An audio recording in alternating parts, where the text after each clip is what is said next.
안녕하십니까. 친애하는 시청자 여러분. 성서에서 길을 찾다. 오늘 특강의 주제는 기독교와 영지주의입니다. 다시 말해서 교회 안에 존재하는 영지주의의 문제를 우리가 한번 깊이 있게 논의해 보기로 하겠습니다.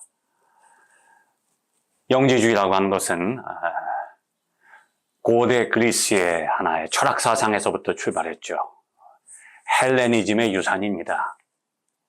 이미 그 헬레니즘은 막을 내린 지 오래됐지만 그리스의 언어와 문화는 다 소멸됐지만 2000년을 넘어서 지금까지도 계속 그 헬레니즘의 영향이 서양의 사상과 문화를 지배하고 있죠. 지금도 인류의 사고 구조 안에는 헬레니즘과 헤브라이즘이라고 하는 두 가지 사상적인 줄기가 여전히 존재하고 그 흔적이 문화적인 유산을 통해서 지금까지 전수되고 있습니다. 헬레니즘 안에는 극단적인 이원론적 사상이 존재하죠. 그 전통의 출발점은 우리가 잘 아는 플라톤입니다.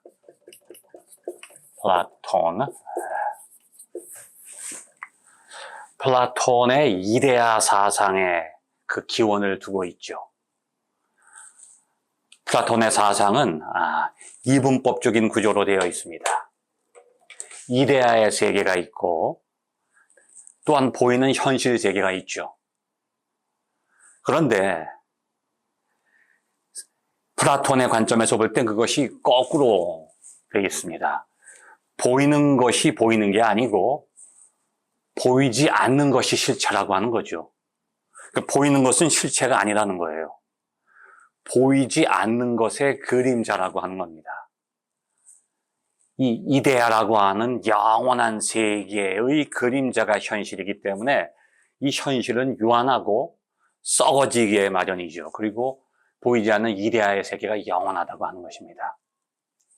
이러한 이분법적인 사고 구조가 헬레니즘을 통해서 계속 내려왔죠. 그리고 기독교가 형성되던 당시 그 유대 문화에도 그 헬레니즘이 아주 깊은 영향을 주었고 신약 성서 안에도 보이지 않게 그 헬레니즘적인 전통이 남아 있다고 볼 수가 있습니다. 물론 헬레니즘이 기독교를 변화시킨 것도 아니죠. 기독교가 헬레니즘을 변화시킨 것도 아닙니다. 서로 영향을 주고받았는데 이제 예수님께서 승천하시고 이제 기원 후 1세기경부터 초대교회가 부딪혔던 가장 큰 하나의 위기와 시험이 영지주의라고 하는 것입니다. 헬레니즘을 통해서 형성된 영지주의 사상이 기독교 안으로 스며들어오기 시작했죠. 그래서 이 기독교 교리와 신학이라고 하는 것은 그 영지주의에 대해서 기독교를 변호하고 영지주의를 배격하면서부터 형성된 거죠. 그러니까 결국은 기독교 교리, 기독교 신조, 기독교 신학은 영지주의와의 투쟁의 사물이라고 볼 수 있습니다. 그러한 영지주의가 기원 후 2, 3세기까지 크게 번성하다가 아주 교회에 엄청난 영향을 주었죠. 이단 사상을 만들어냈습니다. 그러다가 이제 콘스탄틴 황제가 기독교를 국교로 공인하고 기독교가 뿌리를 내리고 세계 종교로 확산되면서 이제 AD 한 5세기 정도 되면서 영지주의는 이제 세력을 잃어버리기 시작했습니다. 그리고 이제 사라지는가 싶더니 로마가 멸망한 이후에 이제 6세기 이후부터 또다시 싹을 텄죠. 왜냐하면 영지주의를 배격했던 기독교가 영지주의적인 사고를 다시 받아들이게 돼요. 그게 바로 로마의 멸망과 수도원이라고 하는 수도원의 성립, 다시 말하면 중세의 시작이죠.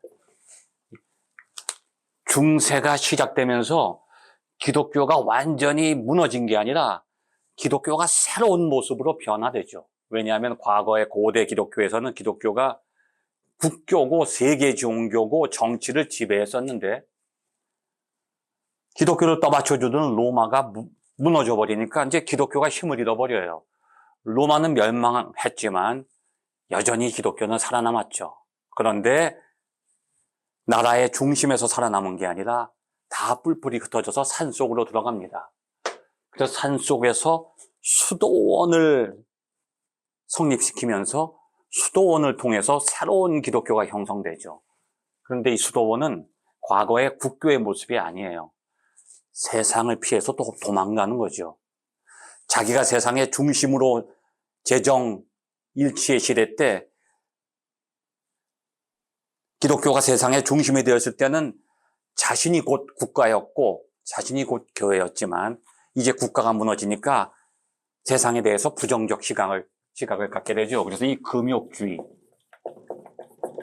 금욕주의가 수도원 제도 중세의 중심을 이루게 되고 세상을 부정적으로 보게 됩니다. 그래서 세상을 악하게 보고 교회를 선하게 보는 이분법적인 구조가 다시 중세 안으로 들어가게 되죠.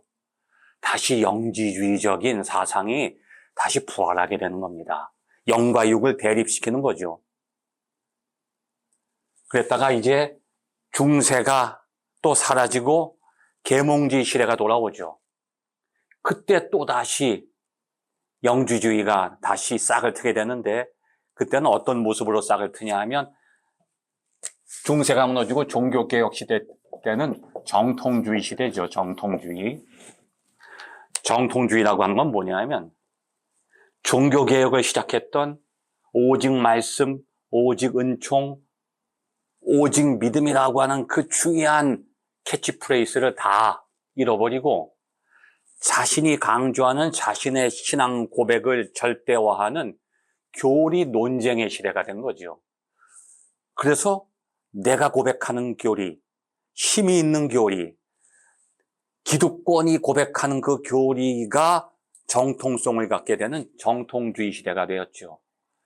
사람들이 거기에 대해서 환멸을 느끼게 되면서 한쪽에서는 자유주의로 도피했고 또 한쪽에서는 경건주의로 도피합니다. 그 경건주의의 모습 속에 그 영적 각성운동, 그 부흥운동, 영성을 강조하는 그 운동 속에 또다시 영지주의가 발현하게 되는 것이죠. 그런데 이제 계몽주의 시대 때 영주의가 또다시 무너지고 끝난 것이 아니라 지금 21세기 우리 시대 특히 한국교회 안에 다시 영지주의가 새로운 모습으로 나타난다고 볼 수가 있습니다. 이것이 우리에게 가장 중요한 시험이요 위기가 될 수가 있는 거죠. 과거에는 교회를 박해하고 기독교를 무너뜨리려고 하는 것이 교회의 가장 큰 위기였지만 지금 우리가 가지고 있는 위기는 밖에서 오는 위기가 아니라 우리 안에서부터 흘러나오는 위기예요. 이게 제일 무서운 거죠.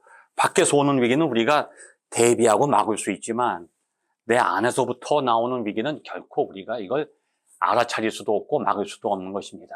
어떤 위기인가 하면 영지주의의 이분법, 이 영지주의의 가장 큰 핵심적인 사상이 이원론적인 사상이거든요.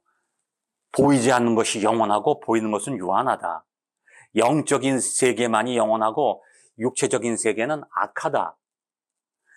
그 둘을 나눠 놓는 거죠. 그런데 기독교는 결코 이분법적인 사고가 담겨 있지 않습니다. 기독교는 영과 육을 통일시키잖아요. 근데 지금 우리 한국교회 안에 또다시 영과 육을 분리시키는 거예요. 영적인 세계만을 강조하고 육적인 세계를 또 죄악시하는 거죠. 근데 거기서 끝나는 게 아닙니다. 개인과 공동체가 분리되는 거예요. 우리는 한국교회 문제를 다른 곳에서 찾기 쉬운데 교인 수가 감소하고 있다. 미자리 교회가 늘어나고 있다. 신학생들이 줄고 있다. 엉뚱한 곳에서 교회 문제를 찾고 있어요. 근데 가장 근원적인 문제는 무엇인가 하면 개인과 공동체가 분리되는 거죠.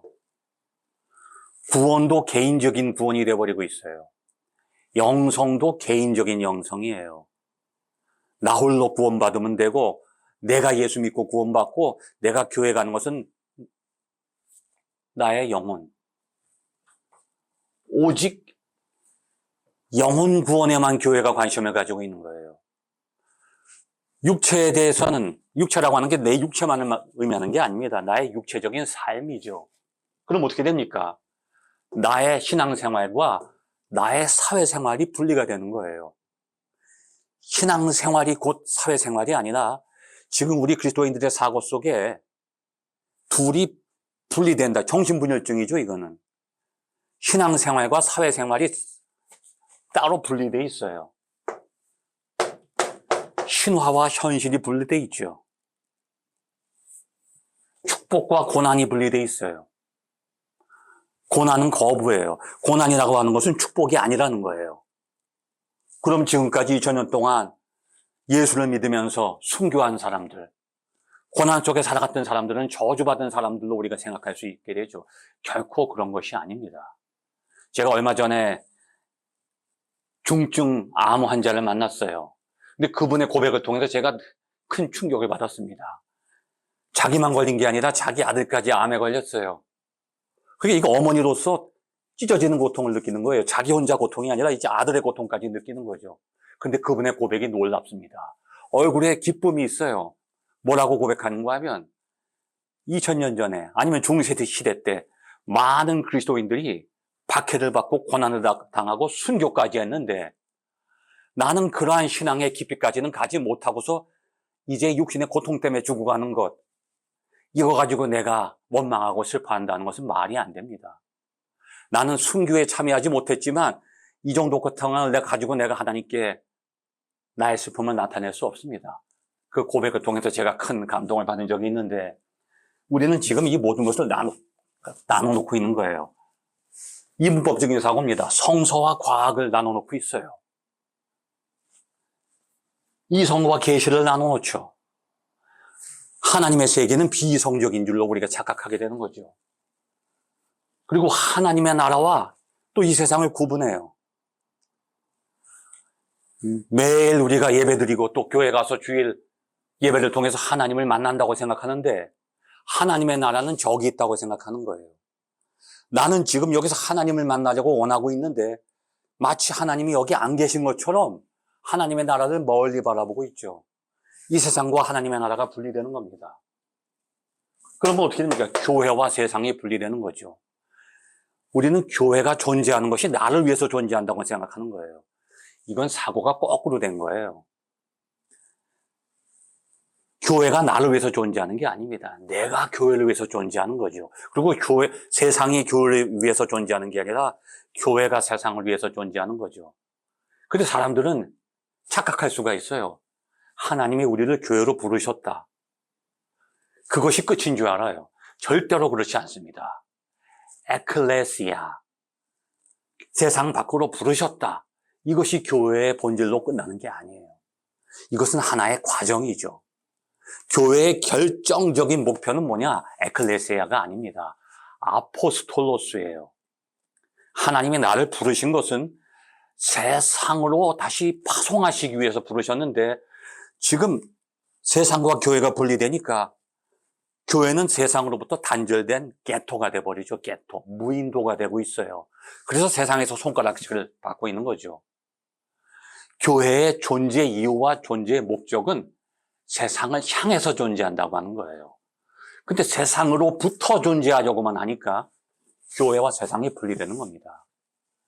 우리가 그렇게 이단시했던 영지주의가 우리도 모르는 사이에 우리 안에 들어와 있어요. 우리는 너무나도 쉽게 밖에서 이단을 찾습니다. 밖에서 이단을 정죄하죠. 다른 사람을 정죄하기는 쉬운데 한 가지 잊어버리는 게 있어요. 이단이 내 안에서부터 나올 수 있다고 하는 것입니다. 내가 곧 이단이 될 수 있다고 하는 거죠. 왜?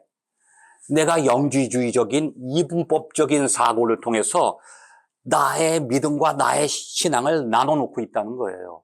나의 교회를 내가 분열시키고 있는 거예요. 교회와 세상을 내가 분리시키는 거죠. 나의 믿음과 나의 삶을 내가 분리시키는 거예요. 나의 축복과 나의 고난이 연결됐다는 것을 생각하지 못하고 이걸 또 분리시키는 겁니다. 이게 한국 교회가 가지고 있는 가장 심각한 문제죠.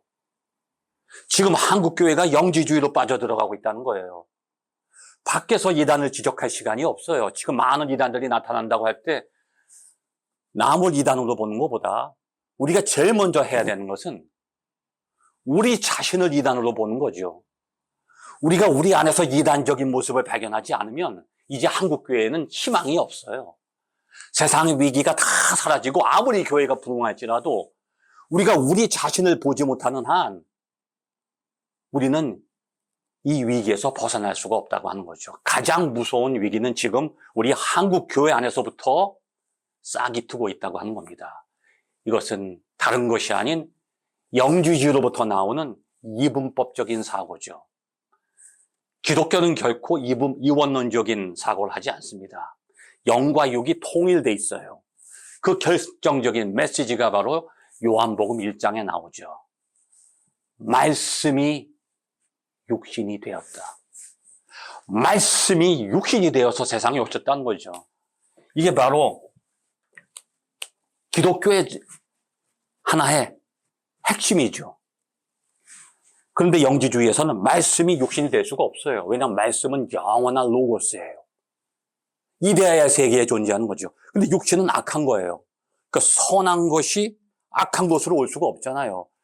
근데 기독교의 진리는 말씀이 육신이 되었다고 하는 거죠.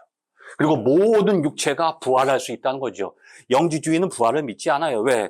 육은 악한 것이고 영은 선한 것인데 어떻게 악한 것이 선한 것이 될 수 있냐고 하는 거예요. 그런데 기독교는 그러한 이원론을 거부합니다. 이제 우리는 우리 자신 안에서 영지주의의 모습을 발견해야 되는 거죠. 이 외에도 수많은 이분법적인 사고가 우리를 지배하고 있어요. 우리가 그러한 영지주의적인 사고 속에 빠져 있는 한 우리와 우리 교회는 단 한 걸음도 하나님 나라에 가까이 갈 수 없다고 하는 것입니다. 경청해 주셔서 감사합니다.